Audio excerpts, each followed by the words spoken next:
चलिए आज हम लोग इकोनॉमिक लोड शेड्यूलिंग पर एक न्यूमेरिकल सॉल्व करके देखते हैं। क्वेश्चन क्या दिया हुआ है, the fuel inputs per hour of plant 1 and 2 are given as F1 is equal to 0.2 P1 square plus 40 P1 plus 120 rupees per hour and F2 is equal to 0.25 P2 square plus 30 P2 plus 150 rupees per hour। ठीक है, determine the economic operating schedule and corresponding cost of generation if the demand is 180 megawatt, the transmission losses are neglected।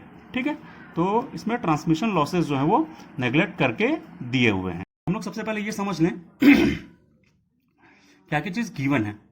तो fuel input पर hour of plant 1 and 2, मतलब दो plant हैं 1 और 2, हमारे पास दो प्लांट हैं, ध्यान रखिए, प्लांट 1 and प्लांट 2, और उनकी जो फ्यूल इनपुट पर आवर है जो कि F1 और F2 है। F1 F2 क्या होती है, F को अपन डिनोट करता, F किसको डिनोट करता है, कॉस्ट ऑफ फ्यूल इनपुट। मतलब कि मान लीजिए हमारे पास दो प्लांट हैं, तो पहले प्लांट की कॉस्ट ऑफ फ्यूल इनपुट वो F1 शो करेगा, दूसरे प्लांट की कॉस्ट ऑफ फ्यूल इनपुट वो F2 शो करेगा। ठीक है, मतलब कि किसी भी प्लांट को या किसी भी जनरेटिंग यूनिट को जब हम लोग उससे आउटपुट लेते हैं तो अपने को जब इनपुट देना पड़ता है, उस इनपुट की कॉस्ट कितनी होती है उसको अपन F से शो करते हैं। F मतलब फ्यूल इनपुट, ध्यान रखिएगा, F stands for fuel input, उसकी कॉस्ट। और कॉस्ट अपन कैसे निकालते हैं, उसकी यूनिट रहती है रुपीस पर आवर, मतलब पर आवर अपने को उसमें कितनी इनपुट कॉस्ट देनी पड़ रही है। कॉस्ट बहुत सारी चीजों की हो सकती है ना, वो अपन लोग कभी और उसकी चर्चा करेंगे। अभी अपन बस ये जान लें कि F डिनोट्स कॉस्ट, किसकी कॉस्ट, फ्यूल इनपुट की कॉस्ट, और यूनिट क्या है, रुपीस पर आवर, मतलब पर आवर के बेसिस पे इसको कैलकुलेट किया जा रहा है। तो F1 जो हो जाएगा वो फॉर प्लांट 1 हो जाएगा, F2 जो हो जाएगा वो प्लांट 2 हो जाएगा।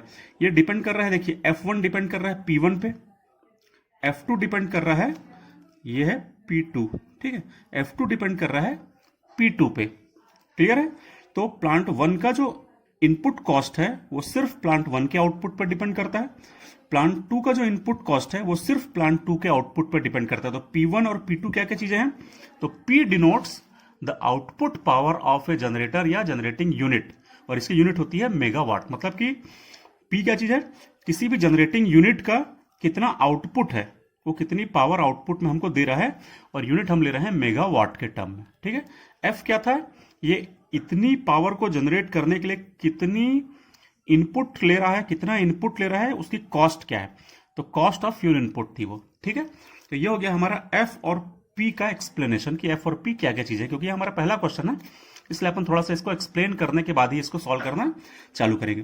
पूछा क्या गया है, determine the economic operating schedule. अब ये इकोनॉमिक ऑपरेटिंग शेड्यूल क्या होता है, इकोनॉमिक ऑपरेटिंग शेड्यूल का मतलब होता है कि मान लो हमारे पास ये जो दो प्लांट हैं, ये दोनों कुछ पावर आउटपुट इनकी, मतलब क्या होगी, इनकी कैपेसिटी होगी कि ये ज्यादा से ज्यादा इतनी पावर आउटपुट में दे सकते हैं। हमारी जो डिमांड है वो कितनी है, 180 मेगावाट। ठीक है, मतलब हमको जो डिमांड आ रही है, जो लोड की जो रिक्वायरमेंट है वो कितनी है, 180 मेगावाट। दो प्लांट हैं, तो दोनों प्लांट कितना कितना पावर आउटपुट देंगे ताकि हम कुल मिला के 180 मेगावाट की सप्लाई पूरी कर सकें। समझ में आया आपको, मतलब कि हमारे रिक्वायरमेंट कितनी है, 180 मेगावाट की है। तो हो सकता है कि ये दोनों प्लांट 90 मेगावाट और 90 मेगावाट मतलब इक्वल इक्वल दे दें, लेकिन हो सकता है कि जब ये दोनों इक्वल इक्वल आउटपुट दें तो इस इक्वेशन के कारण जो कॉस्ट है वो टोटल कॉस्ट थोड़ी ज्यादा आ जाए। तो हमको ऐसी आउटपुट निकालना है दोनों प्लांट का कि P1 की वैल्यू कितनी हो और P2 की वैल्यू कितनी हो, मतलब पहला प्लांट कितना पावर आउटपुट दे और दूसरा प्लांट कितना आउटपुट दे, कि दोनों को ऐड करने पर 180 मेगावाट भी हो जाए, मतलब लोड की रिक्वायरमेंट भी फुलफिल हो जाए, और दोनों को मिला के जो टोटल कॉस्ट आएगी वो भी मिनिमम रहे। उसको बोलते हैं इकोनॉमिक ऑपरेटिंग शेड्यूल।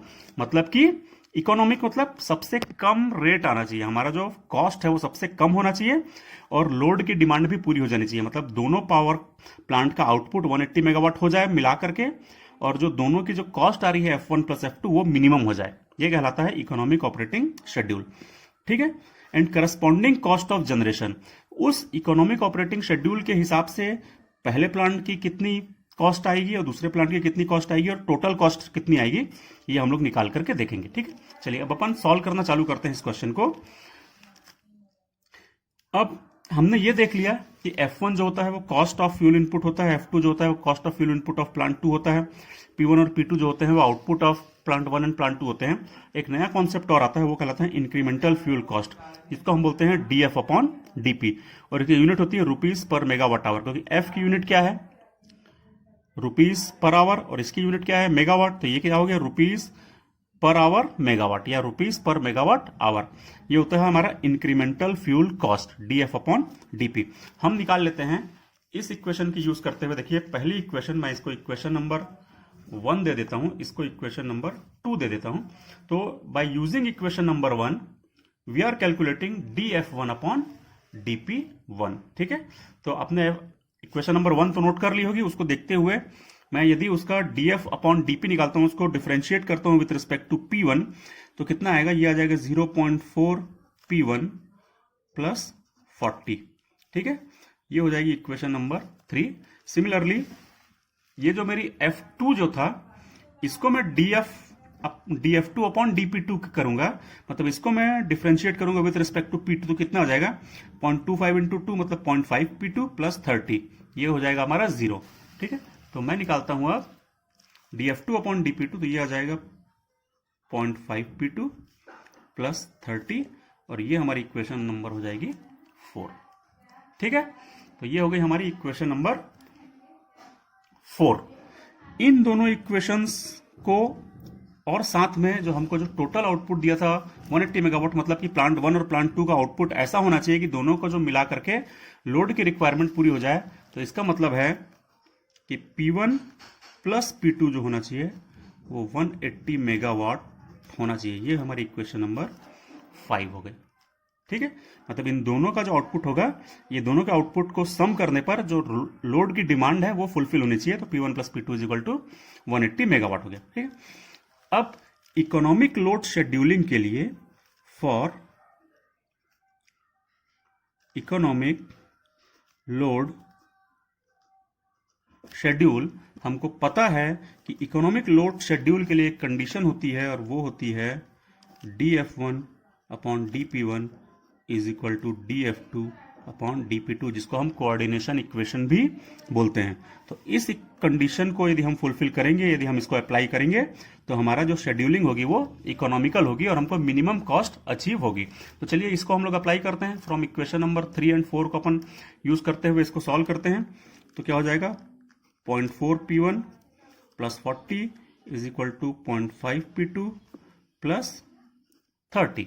ठीक है, ये इक्वेशन नंबर 3 थी, ये इक्वेशन नंबर 4 थी। DF1 upon DP1 is equal to DF2 upon DP2 मैंने किया, तो ये बराबर ये हो गया। ठीक है, ये क्या कंडीशन है, ये कंडीशन है फॉर इकोनॉमिक लोड शेड्यूल के लिए कि मिनिमम कॉस्ट हमको चाहिए, तो ये कंडीशन फुलफिल होनी चाहिए। इसको थोड़ा सा और सॉल्व कर लें, ये हो जाएगा 0.4 P1 minus 0.5 P2 is equal to minus 10। ये इक्वेशन नंबर 6 हो गई, और ये हमारी इक्वेशन नंबर 5 थी, उसको भी मैं यहीं लिख लेता हूं, P1 plus P2 is equal to 180। ये हो गई हमारी इक्वेशन नंबर 5। इन दोनों को आप सॉल्व कर लीजिए, आपको सॉल्व करना तो आता है। ये दो साइमल्टेनियस इक्वेशन है, इसमें दो अननोन है। देखिए 0.4 P1 minus 0.5 P2 is equal to minus 10, और P1 plus P2 is equal to 180। इन दोनों को साइमल्टेनियसली सॉल्व करिए और देखिए कि कितना आता है। तो P1 इज इक्वल टू आता है 88.889 megawatt, and P2 is equal to आता है 91.111 मेगावाट। इन दोनों को सॉल्व करने पर इतना आ जाएगा। आप एक बार सॉल्व करके जरूर देखिएगा अपनी तरफ से, और चेक करिए कि इतना आ रहा है या नहीं। यदि कोई डिफरेंस होगा तो मुझे कमेंट बॉक्स में कमेंट जरूर कीजिएगा। ठीक है, अब ये हो गई हमारी इकोनॉमिक लोड शेड्यूलिंग, जो हमसे पूछा गया था कि डिटरमाइन, क्वेश्चन में क्या पूछा गया था, determine the economic operating schedule. तो यही कहलाता है इकोनॉमिक ऑपरेटिंग शेड्यूल की दोनों पावर प्लांट्स कितनी कितनी पावर आउटपुट देंगे, ये कहलाएगा इकोनॉमिक ऑपरेटिंग शेड्यूल। ठीक है, चलिए अब इसके आगे जो पूछा गया था अपन उसको सॉल्व करके देखते हैं। इसके बाद पूछा गया था, इसके बाद क्या पूछा गया था एक बार देख लीजिए, and corresponding cost of generation. ठीक है, करस्पॉन्डिंग कॉस्ट ऑफ जनरेशन हमसे पूछा गया है, मतलब कि जनरेशन की कॉस्ट क्या होगी करस्पॉन्डिंग शेड्यूल के लिए, तो वो अब हम लोग निकालते हैं। तो देखिए हमको पता है पहले से कि F1 और F2 की वैल्यूज क्या क्या हैं, ठीक है। F1 और F2 की वैल्यूज जो हमको क्वेश्चन में दी गई हैं उसको अपन नोट करें। चलिए, तो F1 में लिखता हूं, F1 क्वेश्चन में दिया गया था 0.2 P1 square plus 40 P1 plus 120 and F2 दिया था 0.5 P2 square plus 30 P2 plus 150 rupees per hour, और इसकी यूनिट भी होती है रुपीस पर आवर। तो ये है हमारा कॉस्ट ऑफ जनरेशन, ठीक है, कि प्लांट 1 की कॉस्ट ऑफ जनरेशन कितनी है, प्लांट 2 की कॉस्ट ऑफ जनरेशन कितनी है, कॉस्ट ऑफ फ्यूल इनपुट कितनी है, ये यहां से हमको पता चल जाएगा, ठीक है।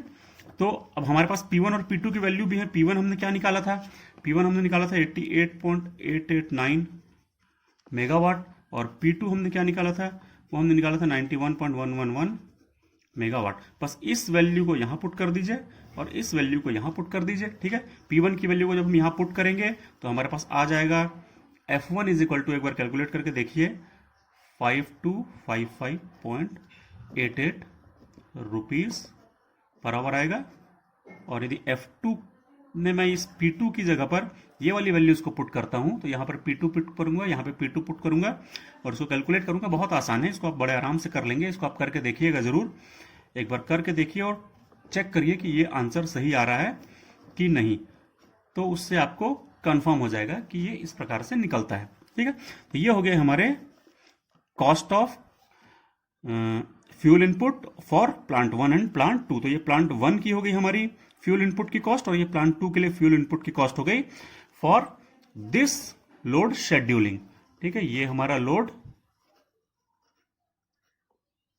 शेड्यूलिंग है। कैसी लोड शेड्यूलिंग है, ये इकोनॉमिकल लोड शेड्यूलिंग है, ठीक है। इकोनॉमिकल लोड शेड्यूलिंग के लिए ये हमारी पावर प्लांट की कॉस्ट आ गई। यदि हमको टोटल एफ निकालना है, total cost of fuel input, तो इन दोनों को ऐड कर दीजिए, और इन दोनों को ऐड करने से आ रहा है 10214.5 रुपीस पर आवर। तो ये हो जाएगी हमारी total cost of fuel input for economic load scheduling, ठीक है, for economic load scheduling total cost of fuel input. तो इस प्रकार से आ जाता है। आपको बस इतना ध्यान रखना है, बहुत सिंपल सी चीज है कि जो हमारी कोऑर्डिनेशन इक्वेशन है फॉर इकोनॉमिक लोड शेड्यूल, हमारा जो कंडीशन होती है वो क्या होती है, वो ये होती है dF1 upon dP1 is equal to dF2 upon dP2। इसको याद रखेंगे, अपने से सारे क्वेश्चन जो हैं वो बन जाएंगे। इकोनॉमिक लोड शेड्यूल के लिए ये कंडीशन फुलफिल होनी चाहिए, ठीक है। तो ये हो गया हमारे क्वेश्चन का पूरी तरह से सॉल्यूशन। Thank you.